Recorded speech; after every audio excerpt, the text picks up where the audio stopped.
Well, this is the first day of our trip to Greenland. We are here because we want to understand what is happening to the second largest body of ice on the planet. This is the most important ice mass in the northern hemisphere. We left early this morning from BWI, the International Airport of Baltimore, and flew here to Greenland on one of the almost maiden commercial trips to Greenland from Baltimore. And we had a wonderful group gathered together to visit, and this evening around the dinner table we had an opportunity to talk about why we're all here. And it's clear that this group is here to get a better understanding of what's happening to our world, that they might be better messengers back in their home communities. Well, I'm coming on this trip because I think that probably the most important issue of the 21st century is going to be global climate change. And I really want to go back to Cleveland, to my museum, the Cleveland Museum of Natural History, and set up an exhibit so we can begin to talk about these issues and start to educate our public. There's no substitute for actually having been there on site and to see firsthand. I've been reading and, of course, know a little bit. I plan to learn a lot more what's going on in Greenland and the melting of the glaciers, etc. So for me personally, it's very empowering to actually be there on site and witness these things firsthand.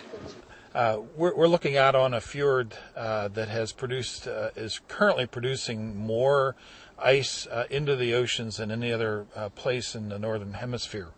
The Jacobshaven ice fjord is also historically an important ice fjord because it actually discharged the massive iceberg that struck the Titanic many years ago. I think it's symbolic because this ice fjord was responsible for a calamity in times past and will be a major contributor to the rising sea level on the planet as a result of global warming. It'll just be curious to see, like, the ice. Will we be able to see where the ice used to be and where it is now? Has it receded dramatically? And in a way, I really don't know what we're going to see. I just hear it's a land of ice floes and just great natural beauty, and I'm really excited to see it. I think it's just a really good opportunity to see what's happening because I think everyone can read about it, but getting to see it will be really interesting. Tomorrow we're going to be meeting with scientists and also doing a hike on one of the glaciers nearby. And I'm looking forward to seeing the community here and talking to some of the local officials about what's happening to their world to get a better sense of how it's impacting the people here of Greenland. So please join us tomorrow.